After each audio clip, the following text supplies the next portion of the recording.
లెక్కలు కలుపుకొని వేయడని చెప్తుంటాడు కానీ ఆయన ఎన్నికైందే 2005లా 2005 2009 2014 2018 2023 ఇంకా అన్ని రాసుకోండి. బై ఎలక్షన్స్ రాసుకోండి, వాళ్ళ మామ గెలిచినవి కూడా ఆయన దాంట్లో రాసుకోండి, ఏం అభ్యంతరం లేదు.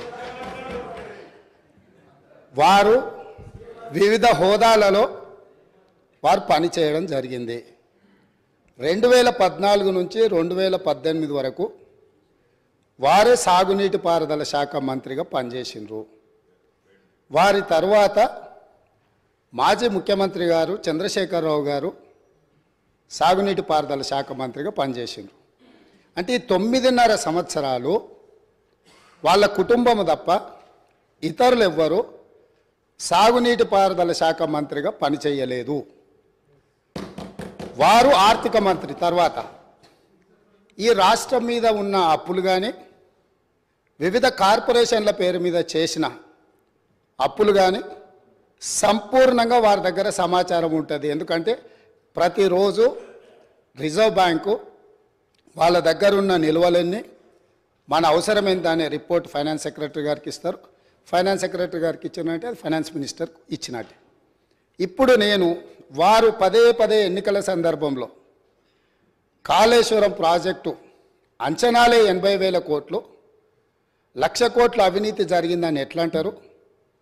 వీళ్ళు లీడర్లు కాదు, వీళ్ళు రీడర్లు, రాసిచ్చింది మాత్రమే చదువుతారని చెప్పి ప్రజల్ని మభ్యపెట్టడానికి శాయశక్తుల్లో వాళ్ళ కుటుంబం అంతా ప్రయత్నం చేసిండ్రు.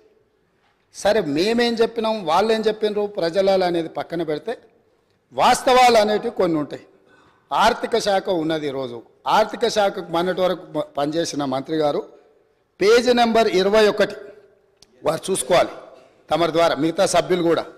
ఇప్పుడు ప్రభుత్వం ఇచ్చిన నివేదిక ఏదైతే ఉందో పేజీ నెంబర్ 21లో ప్రభుత్వ హామీతో ఎస్పీవీల ద్వారా సేకరించబడి ప్రభుత్వమే చెల్లింపులు చేయబడతాయి అని చెప్పిన దాంట్లో మొట్టమొదటి Kaleshwaram irrigation project corporation limited sanctioned loan 97,000 కోట్ల 449 97,449 కోట్ల రూపాయలు రుణం మంజూరైంది.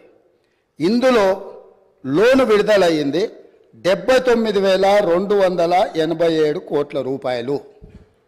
నేనిప్పుడు తమరి ద్వారా ఆర్థిక మంత్రి గారిని సూటిగా ప్రశ్నించదలుచుకున్నా. మాజీ వాళ్ళు అనుకోవాలి, ఆ భ్రమలలోనే ఉంటే బయటికి పోతారు.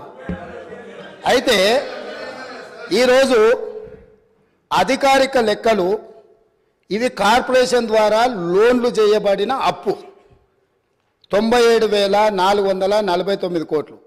ఇవి కాకుండా కాళేశ్వరం ప్రాజెక్టుకు రాష్ట్ర ప్రభుత్వం ఖర్చు పెట్టింది. వాటి వివరాలను కూడా తీసుకొని మేము ఇస్తాము. ఈరోజు వారు సభను మళ్ళీ మీ ముందు తప్పుదో పట్టిస్తున్నారు. కాబట్టి సభలో సంపూర్ణమైన సమాచారంతో అనుభవంతో ఆ సభ్యులు మాట్లాడితే మాకు ఎలాంటి అభ్యంతరం లేదు. కానీ ఈ సభ ద్వారా తెలంగాణ రాష్ట్ర ప్రజలని తప్పుదోవ పట్టించి కాళేశ్వరం అద్భుతం అని చెప్పుకునే ప్రయత్నం ఏదైతే చేస్తుండ్రో, ఈ సభ ఇచ్చిన అవకాశాన్ని దుర్వినియోగం చేయడం అనేది ఇది దుర్మార్గమైన చర్య. కాళేశ్వరం ప్రాజెక్టు పూర్తి అంచనాలు నేను ఆర్థిక శాఖకు ఆదేశాలు ఇచ్చిన.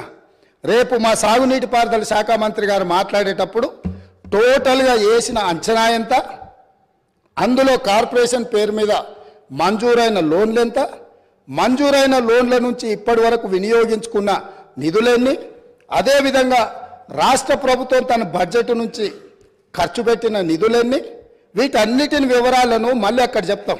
కాబట్టి ఇప్పుడు నేనేం చెప్పదలుచుకున్నా అంటే, వారు మాట్లాడుతున్నది లోపభూయిష్టమైన అబద్ధము.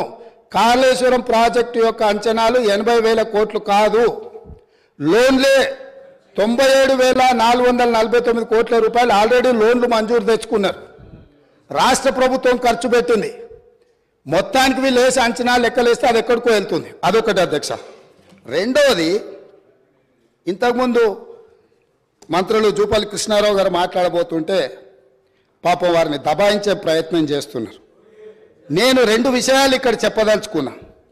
ఆర్థిక మంత్రి గారే కాళేశ్వరం మీద పెట్టిన నివేదికలో రాష్ట్ర ప్రభుత్వం ఇచ్చిన నివేదికల వీళ్ళు చెప్పింది కాళేశ్వరం ప్రాజెక్ట్